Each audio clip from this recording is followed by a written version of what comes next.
मैंने पहले जो है बीएसएफ ट्रेड्समैन की जो है मेडिकल के ऊपर फुल डिटेल वीडियो डाली थी, जिसमें मैंने आप सभी को मेडिकल के जो पॉइंट्स बताए थे, तो जिसके ऊपर आप सभी ने कमेंट करा था कि सर हमें जो है आई प्रॉब्लम है, आई में कुछ पॉइंट है जैसे कि आई साइड वीक है या कलर विजन है या कितनी दूर से जो है आई टेस्ट होता है। दूसरा है कान में मैल है या कान के पर्दे में छेद है या ऑपरेशन चलेगा या नहीं चलेगा। तो मैं सारे पॉइंट इसमें बताऊंगा, इसलिए वीडियो को लास्ट तक ज़रूर देखना, एक भी पॉइंट मिस मत करना और लास्ट में जो मैं बताने वाला हूं उसे ज़रूर सुनना। अगला जैसा चेस्ट है, हमारा चेस्ट की हड्डी टूटी हुई है या चेस्ट की हड्डी बाहर निकली हुई है, प्लास्टर है या प्लास्टर नहीं चलेगा क्या, और ऑपरेशन चलेगा तो कितने टाइम का ऑपरेशन चलेगा। वेट की बात करें, वेट कितना चलेगा, कम से कम वेट कितना रहेगा। पैरों की बात करें, पैर के उंगली तलवा मुड़ा हुआ है किस तरह से है, बॉडी पर कोई दाग उग तो नहीं है। और दांत की बात करें कि तुम्हारा दांत टूटा हुआ है, दांत में कीड़ा लगा हुआ है या दांत ही नहीं है। टैटू की बात करें, हाथ पर टैटू है। तो इस तरह से आप सभी को जो है जहाँ भी और टैटू है तो टैटू का क्या करना हमें, और टेस्टीज में कोई प्रॉब्लम है तो जो आप सभी को स्क्रीन पर दिख रहा होगा। और वेरिगोसिल है, वेरिगोसिल कैसे ठीक करना है। पसीना आता है, हाथ पैर में पसीना आता है, प्रॉब्लम है क्या। नोकनी है, नोकनी के लिए क्या करें। तो शोल्डर कंधे अगर बराबर नहीं है। और एक भाई ने कमेंट करा था कि पेपर कैसा होता है, तो पेपर के ऊपर ही मैं बताऊंगा।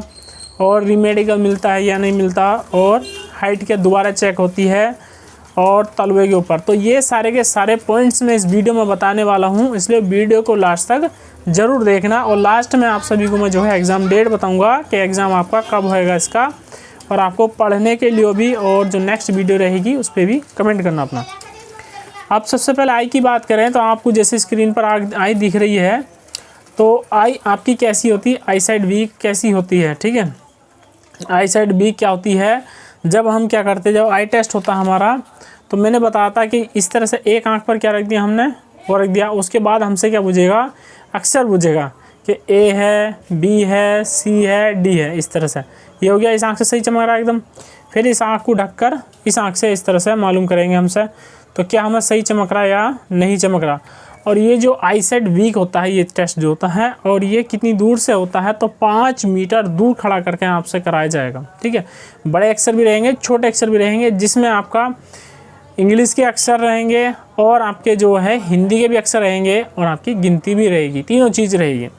उसके बाद कलर विजन क्या होता है, तो स्क्रीन पर जो तुम्हें सभी को दिख रहा है ना, ये कलर विजन है कि पहली तस्वीर में कितना है, दूसरी में कितना है। तो इस तरह से आप सभी को जो है इनमें जो दिख रहा है ना, उसको कमेंट ज़रूर करना है कि आप सभी को क्या क्या चमक रहा है। अगली बात आती है कान की। कान की अगर बात करें हम, तो कान के पर्दे में क्या मैल तो नहीं है, तो अपना कान यहाँ से चेक कर लेना है। ठीक है, घर पे देख लेना पहले के, और डॉक्टर को दिखा लेना है। लेकिन एक बात मैं बता दूँ, डॉक्टर से अपने कान में सिलाई मत डलवा लेना। ठीक है, क्योंकि सिलाई अगर डलवाओगे बहुत से डॉक्टर कान ख़राब कर देते हैं। तो इसके लिए मैं तुम्हें एक सबसे बढ़िया उपाय मैं बता रहा हूँ। अभी तुम्हें एक शीशी दिखाने वाला हूँ। तो ये शीशी तुम्हें दिख रही होगी, हाइड्रोजन पेरोक्साइड नाम है इसका। 10 रुपये की शीशी मिलती है मार्केट में। ठीक है, मेडिकल से कहीं भी मिल जाएगी। तो इस शीशी को अपना ख़रीद लेना है तुम्हें, हाइड्रोजन पेरोक्साइड। ये कान के लिए है स्पेशली। इसमें जो है ना, कान में तुम्हारा जो भी छोटा मोटा मैल है वो सब निकाल देगी। कान के पर्दे को कोई नुकसान नहीं होता इससे। ये 10 रुपये वाली शीशी लेनी, इससे महंगी मत लेना। इससे महंगी भी आती है कि हाइड्रोजन पेरोक्साइड, वो 30 रुपये की मिलती है। उसमें ज़्यादा हाइड्रोजन होता है, जिससे कान के पर्दे को नुकसान हो सकता है। और तुम्हारी आंख में अगर पानी वगैरह चलता है या कान में मैल है, कान में खुश्की है, खुजली होती है कान में, तो ये सिफ्लॉक्स डी ये शीशी ले लेना। इनको मैं जो है लिंक में दे दूंगा, वहाँ से खरीद लेना, या फिर तुम्हारे पास में मेडिकल स्टोर होगा वहाँ से इनको परचेस कर लेना। ठीक है, सिफ्लॉक्स डी इसका नाम है। इसको जो है कान में खुश्की है, मैल है, तो डेली डालना इसको 2 बूंद। और आँख के लिए भी है, आँख के लिए भी बेस्ट है। अगर तुम्हारी आँख से पानी आता है, पढ़ते टाइम आंसू आते हैं, आँख में चिड़चिड़ापन लगता है, तो उसके लिए बहुत बढ़िया है एकदम। ठीक है, ये हो गया। अब कान के बाद आता है चेस्ट की बात करते हैं। तो चेस्ट तुम्हारा जो एक्सरा होता है। ठीक है, अब एक लड़के ने कहा था कमेंट में कि सर मेरा जो है चेस्ट में हड्डी बाहर निकली हुई है लेकिन एक्सरे में नहीं आती, एक्सरे फिट है एकदम। तो तुम्हारा एक्सरे फिट होना चाहिए। और बाकी जब चेस्ट खड़ा करके देखते हैं तो ऐसे जो है ना, हड्डी इधर से एकदम इकसार होना चाहिए। ठीक है, ये चेस्ट देख सकते हो, ये मेरा चेस्ट एकदम यहाँ से तुम्हें दिख रहा है एकदम इकसार है। तो ऐसा ही तुम्हारा जो है चेस्ट एकदम इकसार होना चाहिए, इसके अलावा कोई जो है वो नहीं होना चाहिए। और प्लास्टर कितना चलेगा, अगर कोई हड्डी टूटी है हमारी तो प्लास्टर कितने दिन का चल जाएगा। तो प्लास्टर होने के बाद तुम्हारी हड्डी में बाल नहीं होना चाहिए। हड्डी टूट गई, प्लास्टर करा लिया, जुड़ गई, चल जाएगी 6 महीने 1 साल, ठीक है। कुल मिलाकर हड्डी में तुम्हारा बाल नहीं आना चाहिए, वो चल जाएगा, उसमें कोई दिक्कत नहीं है। और अगली बात बताऊँ, मेरा भी हाथ में इसमें चोट लग चुकी थी, तो ये इसको हाथ को जो है बचपन में जब गिर गया था मैं दौड़ तो इसमें प्रॉब्लम आ गई थी, तो हाथ पट्टी कराई थी, ठीक हो गया था। तो आज इसमें कोई प्रॉब्लम नहीं है, लेके ना कुछ है, ठीक है। उसके बाद तो मैं अगली बता दूं वेट की। तो एक लड़के ने कमेंट करा था कि इससे तो मेरा वेट ही क्लियर नहीं हुआ। तो भाई ऐसा नहीं है, वेट मैंने बताया था, कम से कम वेट जो है तुम्हारा 50 kg होना चाहिए। और बहुत से तो बेतमीज़ आते हैं जिन्हें बात करनी भी नहीं आती, उल्टे सीधे कमेंट करते हैं। भाई तुम्हें वीडियो अगर देखनी है देखो, नहीं देखनी मत देखो, ठीक है। तो कम से कम वेट तुम्हारा 50 kg होना चाहिए, और मैक्सिमम जो अधिक से अधिक वेट है वो 70 kg होना चाहिए। इससे ऊपर वेट तुम्हें ओवर वेट मिल जाएगा। ओवर वेट में तुम्हें रीमेडिकल मिल जाएगा। अगर तो रीमेडिकल में तुम्हारा वेट कम हुआ तो तुम पास हो जाओगे, अगर नहीं हुआ तो तुम फेल हो जाओगे। तो ओवर वेट के लिए क्या करना है, अपना डाइट अभी से बना कर चलो। पढ़ते हैं सभी, खाते पीते हैं, चावल थोड़े कम कर लो, और डेली थोड़ी बहुत रनिंग कर लो, एक्सरसाइज कर लो। और आगे मैं बताऊंगा तुम्हें एक्सरसाइज डेली करनी है जिनको जो प्रॉब्लम है। उसके बाद आता है पैर की बात करें, तो पैर पर जो तुम्हें स्क्रीन पर दिख रहा है पैर, अगर पैर की उंगली तुम्हारी इस तरह से है, जैसे कि पहली इमेज में दूसरी इमेज में, तो जो अब तुम्हारी है ना इस तरह से, अब यहाँ से अगर ये शेप है जो पहली इमेज का शेप है ना, सबसे पहला गुट्ठा, उससे छोटी उंगली, फिर से छोटी, फिर से छोटी, तो ये साइज़ तुम्हारा बेस्ट है। एकदम इस तरह से पैर होने चाहिए, एकदम फ्लैट नहीं होने, मतलब सारी उंगली जो है वो इस तरह से एकसार नहीं चमकनी चाहिए, ठीक है। ये सारी इस तरह से एकसार नहीं चमकनी चाहिए। उसके बाद करें बॉडी पर कोई दाग धब्बा नहीं होना चाहिए। मतलब कैसा, जैसा स्क्रीन पर तुम्हें दिख रहा है कि बॉडी पर वाइट दाग धब्बा नहीं होना चाहिए, एक भी सफ़ेद दाग नहीं होना चाहिए। अगर है तो इसका इलाज कराओ, अभी से इसको जो है इरेज कराओ। मेडिकल के टाइम पर आपका तुम्हारा कोई भी दाग धब्बा नहीं होना चाहिए, तो वो नहीं चलेगा, उसको ठीक करा लो अभी। और दाद, एक लड़के ने कमेंट करता कि दाद है तो भाई दांत की दवाई ले लो, दांत ठीक हो जाएगा। अगली बात आती है दांत की, टीथ की बात करते हैं। तो टीथ आप सभी के कैसे होनी चाहिए, जैसे दिख रहे हैं ना एकदम क्लीन है, सफ़ेद चिट्टे चमक रहे होंगे, ठीक है, कोई कीड़ा बीड़ा लगा हुआ नहीं होना चाहिए। तो स्क्रीन पे तुम देख सकते हो ये 3 तरह के दांत का मैंने जो है फ़ोटो यहाँ पर लगाया हुआ है, जो दिख रहा है तुम्हें। तो दांत टूटा हुआ तो नहीं है, तो भाई दांत लगवा लेना अगर टूटा हुआ है तो, मेडिकल में सब चल जाता है, ठीक है। टूटा हुआ है तो दिखता नहीं है इतना गौर से। डॉक्टर को क्या होता है, जब डॉक्टर चेक करता है तो पहली बार में तुम्हें घबराना नहीं है, आराम से मुंह खोलना है, दिखा देना नू, इस तरह से देखा, टॉर्च मार के बस बात खत्म, दांत पूरे। अगली बात आती है टैटू की। तो टैटू, अब हाथ पर टैटू वगैरह तो नहीं है, यहाँ टैटू गुदवा लिया, यहाँ टैटू गुदवा लिया, गले पे गुदवा लिया, कहीं यहाँ गुदवा लिया, कहीं कहीं गुदवा लिया, शोल्डर पे गुदवा लिया, तो भाई टैटू इरेज करा लेना। टैटू नहीं चलेगा, टैटू को हटवा लेना। अभी से टैटू हटवा लोगे तो तुम्हारा फ़ायदा रहेगा। टैटू इरेज करा कर जाओ, और इरेज चल जाएगा, क्या रेजर वाला चलेगा तो चलेगा, टैटू नहीं होना चाहिए, उसकी जगह होगी ना वो ठीक हो जाएगा। बाकी बाद में क्या बोल देना कि सर मेरा टैटू था, कोई पॉइंट नहीं मिलेगा। अगली बात आती तुम्हारी टेस्टीज, ब्रसण, ठीक है, जिसे अंडकोश बोलते हैं। तो अंडकोश जैसे स्क्रीन पर देख रहे हो तुम, तो यहाँ पर जो अंडकोश है उसमें क्या कोई गांठ नहीं होनी चाहिए। तो गांठ देख सकते हो पहली इमेज में जो एकदम गोल है, और दूसरी में क्या है, जो टेस्टिस उसके ऊपर क्या है, नस फूली हुई है, तो वो गांठ है। तो इस तरह से गांठ नहीं होनी चाहिए, इन्हें छूओगे तो दर्द होगा, छूने से दर्द होगा। और कोई टेस्टिस क्या छोटा और बड़ा नहीं होना चाहिए, छोटा बड़ा होगा तो तुम्हें बाहर कर देंगे, ठीक है। क्योंकि अगली बात आती है वेरिगोसिल क्या होता है। तो वेरिगोसिल क्या है, तो जो जैसा इमेज में तुम देख रहे हो यहाँ स्क्रीन पर, इमेज में तुम्हें दिख रहा होगा एक ब्रसण ठीक है जिसकी नसें एकदम ठीक है, दूसरे वाले में घनी सारी नसें हैं। तो वेरिगोसिल में क्या होता है, नसों में खिंचाव आने की वजह से नस फूल जाती है या घनी सारी नसों में बढ़ जाती, उनमें खून का दबाव जो है वो कम हो जाता है, रुक जाता है, खून जम जाता है, जिससे ब्लड सर्कुलेशन रुकने की वजह से नस फूल जाती है, तो उसे बोलते हैं वेरिगोसिल। तो वेरिगोसिल के लिए तुम्हें जो है ये वाली एक्सरसाइज करनी है जो अब, तो वेरिगोसिल के लिए, वेरिगोसिल की समस्या कैसे ठीक होगी, पैर मोड़ अपने, इस तरह से पैर मोड़ने हैं, और यहाँ से दोनों को पकड़ के पंजों को, और एकदम नीचे को टांग, नीचे को घुटने, ये जो है ये नीचे को दबाने, दोनों कमर एकदम सीधी रखनी है, और ऐसा कम से कम 1 मिनट तक रोकना है खुद को, ऐसे इस तरह से रोकना है, इसी अवस्था में 1 मिनट तक खुद को रोक के रखना है। फिर उसके बाद आपने जो है आराम ले लेना है। तो ऐसे लौट जाना ज़मीन पर सीधा। उसके बाद अपने दोनों पैर उठाने ऊपर और ये दोनों हाथों से पकड़ने, जैसे ये पकड़ा इधर भी और इस तरफ से भी पकड़ लिया, ऊपर को उठा। तो इस तरह से देख सकते हो, ये उठा कर रखना है ऐसे, यहाँ खुद को रोक कर। कम से कम इसको भी जो है लगभग 1 मिनट तक करें। और जो एक्सरसाइज करेंगे प्रत्येक एक्सरसाइज को 3 बार करना है। तो इस तरह से रोक कर रखनी है अपने एक्सरसाइज। टांग उठाएंगे इस तरह से ऊपर को और यहाँ टांगों के बीच में हाथ डालकर ऐसे यहाँ खुद को रोक कर रखना इस तरह से। तो इसको भी कम से कम 30 सेकंड खुद को रोक कर रखना है।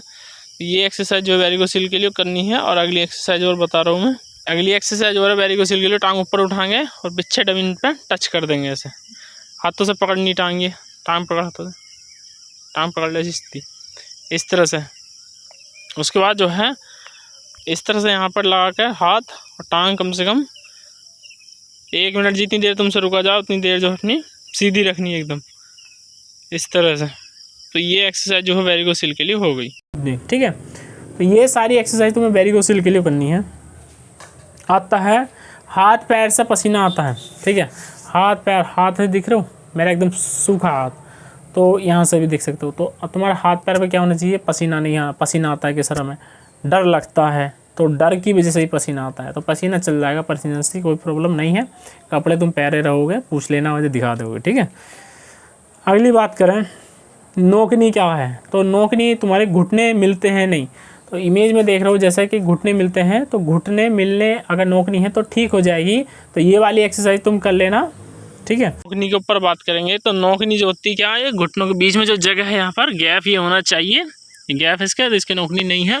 आप जिसके जो है नोकनी है तुम्हारे, तो वो नोकनी कैसे ठीक करेंगे उसके लिए देखो टांग फैला, इस तरह टांग फैलानी है और एक कुल्ले पर हाथ रख, एक तरफ नीचे टच कर, ऐसे ही ये एक्सरसाइज करनी। गिनती से कम 20 सेट लगाने और 3 बार लगाने इस तरह से। अब देखो दूसरी एक्सरसाइज जो है, टांगे ऐसी रखनी फैलाकर और नीचे जो है घुटनों चलकर, हाथों को एकदम जो है पीछे ले जाना है और ऊपर को उठना है, उठ इस तरह से करनी है। फिर कर इस तरह से देख सकते हो, ऐसे जो है एक्सरसाइज करनी है। नौकनी के लिए अगली एक्सरसाइज है, करके दिखा। एक साइड को एक पैर फैला लेने, अपने पैर फैला के एक साइड में बैठना है, इस तरह से, उठ फिर बैठ इस तरह से, उठ बैठ इस तरह से। कम से कम 20 नहीं लग पाएंगे तुमसे, 10 से 15 स्टेप मारने हैं। अगली एक्सरसाइज में तुम्हें पीटी और जोड़नी है, इसमें पीटी ये इस तरह से 1 2 1 1 2 1 1 2 1। अगली एक्सरसाइज में जो है तुम्हें घुटने छूने हैं, इस तरह से। घुटने जब छूने हैं अपने, तो गोड्डे आगे नहीं आने चाहिए। ये देख सकते हो, इसका गोड्डा जो है एकदम सीध में है, एकदम इकसार है, गोड्डा एक भी आगे नहीं है। तो इस तरह से टच रखना है एकदम नीचे ज़मीन पे हाथ टच कर देने, हथेली टच होती है तो हथेली टच करके दिखा इस तरह से। अगली एक्सरसाइज है, मार्क करके दिखा,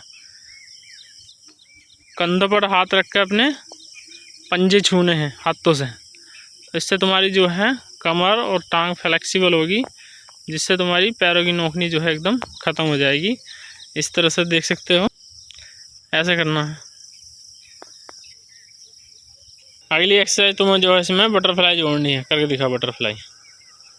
ये बटरफ्लाई भी तुम्हें जो है करनी है, जिससे तुम्हारी नोकनी एकदम ठीक होती है। एकदम ऐसे सीधा बैठना है, पंजों पकड़ना टाइट करके, कमर एकदम सीधी होनी चाहिए इस तरह से। ये देख सकते हो कमर एकदम सीधी है, तो इस तरह से कमर तुम्हारी एकदम सीधी होनी चाहिए। तो ये एक्सरसाइज करोगे तो तुम्हारी नोकनी ठीक हो जाएगी। अगली बात आती है शोल्डर की। कंधे की अगर बात करें तो यहाँ पर देख सकते हो मैं सीधा बैठा हूँ ऐसे। अब मेरा शोल्डर कोई छोटा बड़ा दिख रहा नहीं, दिख रहा ना। एक का शोल्डर के नू है, किसी का नू है, किसी का दोनों नू है। ऐसे शोल्डर नहीं होना चाहिए, एकदम फिट होना चाहिए। तो अपने शोल्डर की एकदम जो है एक्सरसाइज वगैरह करनी है। और मेरा एक दूसरा यूट्यूब चैनल है जिसका लिंक मैं तुम्हें दे दूंगा या कोलब्रेट में नीचे इसी के आएगा। तो वहाँ पर मैं डेली व्लॉग की जो है फिटनेस की वीडियो, तो फिटनेस बलराम सैनी के नाम से मेरा है, तो उस पर मैं तुम्हें जो है डेली एक्सरसाइज कराऊंगा। अगर तुम चाहते हो कि हाँ हमें एक्सरसाइज की वीडियो चाहिए, तो मैं डेली वहाँ पर एक्सरसाइज की वीडियो अपलोड करूँगा। और जिससे तुम नोकनी है, वेरिकोसिल है, पसीना है, कुछ भी है, सारे के सारे प्रॉब्लम, वेट है, ये सारी की सारी एक्सरसाइज मैं डेली करता हूँ, इसलिए फिट रहते हैं। और तुम्हें भी डेली करनी चाहिए, ताकि तुम मेडिकल के टाइम पे एकदम फिट रहो। और फिट रहोगे तो तुम्हारा दिमाग फिट रहेगा, और दिमाग फिट रहेगा तो शरीर फिट रहेगा, तो भी तुम क्या करोगे, पढ़ने में अच्छा स्कोर करोगे। अगली बात करें पेपर की। पेपर का कमेंट करा था, तो भाई पेपर ऑनलाइन होता है, CBT computer based test exam होता है, जिसमें नेगेटिव मार्किंग नहीं होती। 100 क्वेश्चन मिलेंगे, 120 मिनट मिलेगी पूरी। हाइट की बात करें तो मेडिकल के टाइम पे हाइट होती है। अब एक लड़के ने कमेंट करा था कि सर जो हाइट हमारी फिजिकल के टाइम पे हुई, एक तो फिजिकल के टाइम के साथ साथ तुम्हारी जब मेडिकल होएगा ना, उस टाइम भी हाइट भी नपेगी, चेस्ट भी नपेगा, वेट भी नपेगा, ये तीनों चीज़ होती है। उसके बाद जब तुम सेलेक्ट होकर अंदर जाओगे तो दोबारा से मेडिकल होता है, दोबारा से मेडिकल हुआ था मेरा, ठीक है। तो इसलिए अपने जुगाड़ के चक्कर में नहीं रहना, तो जहाँ से यहाँ से तुम फिट होना एकदम। तो मैं एक्सरसाइज बताऊँगा ऐसी जिससे तुम फिट हो जाओगे अगर कोई प्रॉब्लम है तो। रीमेडिकल भी मिलता है, तो रीमेडिकल के ऊपर भी तुम्हें क्या है, रीमेडिकल में क्यों मिलता है, रीमेडिकल एकदम से किसी को रिजेक्ट नहीं करते, ठीक है। तो जिन पॉइंट्स में मिल सकता है उनको रीमेडिकल लिख देते हैं कि डॉक्टर को कभी समझ में नहीं आता, तो वो दूसरे डॉक्टर को रिफ़र करने के लिए रीमेडिकल दे देता। तो वहाँ पर वे डॉक्टर तुम्हें देखते हैं अच्छे से सुधार जाए, क्योंकि शुरू में घने बच्चे होते हैं, सबका मेडिकल कर दिया, उनमें से कुछ के समझ में नहीं आया तो रीमेडिकल दे दिया। तो जो बच्चे बच कर गए हैं उनका क्या होगा, वो दूसरा डॉक्टर, कम बच्चे जाएंगे तो वो ध्यान से चेक करेंगे, और जिससे कि क्योंकि भाई तुम्हें खुद सेलेक्ट करना चाहते हैं, भाई तो किसी को दुश्मनी नहीं है कि तुम्हें बाहर निकालेंगे। ऐसा नहीं होता कि हम सोचते हैं कि हमें ज़बरदस्ती निकाला है, तो ऐसा बिल्कुल नहीं है। और हाइट की बात करें, हाइट कितनी चलेगी, तो हाइट छोटी मतलब कम ज़्यादा चलेगी नहीं, तो 165 सेंटीमीटर हाइट होनी ज़रूरी है तुम्हारी, क्योंकि तुम्हारा फिजिकल तो हो चुका है, 165 हो चुकी। और कभी बहुत से सोचते हो कि सर मेरी कम है, तो कम ज़्यादा एक्सरसाइज कर लो। अगर जो है तुम्हें फिजिकल में थोड़ा बहुत डाउट था, हो गई वहाँ, और आगे वो डाउट है तो डाउट नहीं रहेगा, अपने एक्सरसाइज कर लो, बढ़ जाएगी। तलवे की बात करें अगली, नेक्स्ट तलवा। तो तलवा तुम्हारा फ्लैट नहीं होना चाहिए एकदम। तो यहाँ पर जो इमेज में देख रहे हो तुम, पहला तलवा और दूसरा तलवा, तो जिसका पूरी इमेज आ रही है ना, तो वो तलवा तुम्हारा फ्लैट वाला है, जो एकदम इकसार होता है नीचे से। और जिसमें ऐसे कटिंग वाली इमेज आ रही है, ये वाला तलवा तुम्हारा क्या है, एकदम गुड तलवा है। तो इसके लिए क्या करना है, तुम्हें चप्पल का इस्तेमाल नहीं करना। अगर तलवा तुम्हारा फ्लैट है ना, तो चप्पल मत पहनो, जूते तुम पहनो। जूते ऐसे पहनना जो बीच में से गड्ढे वाले हो, उठे हो, ठीक है। यानी इस साइड से ऐसे तुम्हारे जो जूते हो बीच में उठा होना चाहिए, तो जिससे तुम्हारा पैर जो है वो फ्लैट ना होकर के जो है पाँव बनता चला जाएगा। तो ये, और अब एग्ज़ाम डेट के ऊपर बात कर लेते हैं। तो एग्ज़ाम तुम्हारा कब होगा, तो सितंबर के लास्ट में तुम्हारा एग्ज़ाम हो जाएगा। 28 से 30 सितंबर के बीच ही तुम्हारा एग्ज़ाम हो जाएगा। और अगर डिले भी हुआ तो तुम्हारा सितंबर के फर्स्ट वीक में 100% एग्ज़ाम, अक्टूबर के फर्स्ट वीक में तुम्हारा एग्ज़ाम हो जाएगा। और अगली वीडियो तुम जो है किस टॉपिक पर चाहते हो, नेक्स्ट वीडियो ज्वाइनिंग किट की, मैंने बताया था कि ज्वाइनिंग किट के ऊपर, तो ज्वाइनिंग किट के ऊपर जो है तुम्हें वीडियो चाहते हो, या डॉक्यूमेंट वेरिफिकेशन, किसके ऊपर तुम पहले वीडियो चाहते हो, कमेंट करके जरूर बताना। और दोस्तों अपना प्यारा सा लाइक और अपना कमेंट जरूर शेयर करना, और वीडियो को ज़्यादा से ज़्यादा शेयर करना। तो आज के लिए फिलहाल इतना ही, मिलता है अगली वीडियो में। So thanks for watching. जय हिंद, जय भारत, वंदे मातरम। उम्मीद करता हूँ आपको वीडियो जो है अच्छी लगी होगी। और वीडियो दोस्तों अगर नहीं देखनी है तो मत देखो यार, लेकिन गलत कमेंट तो मत करो, ठीक है। बहुत से बोल दे कि सर्टिफिकेट नहीं होगा, भाई तुम्हें पता है कि मुझे पता है, अपनी कहानी मैंने खुद बताई है, तो तुम देख सकते हो। और जो भी लड़के मान लो सर्टिफिकेट की वजह से निकले हैं, तो ऐसा तो नहीं कि बिना पढ़ो भी लगे गए, ठीक है। तो पहले तुम पढ़ो, पेपर तो निकालो, तब पता चलेगा असलियत क्या है, ठीक है, कैसे पढ़ के लगते हैं। तो ऐसे ही किसी को ये मत समझना कि कोई सर्टिफिकेट की वजह से निकल गया बाहर तो पढ़ लिख के नहीं गया, उसको ज्ञान नहीं है। कमेंट में आकर बोलते हो कि ज्ञान दे रहा है, तो भाई तुम दे लो ज्ञान, ठीक है। और कोई बात बुरी लगी हो so sorry. So thanks for watching. जय हिंद, जय भारत, वंदे मातरम।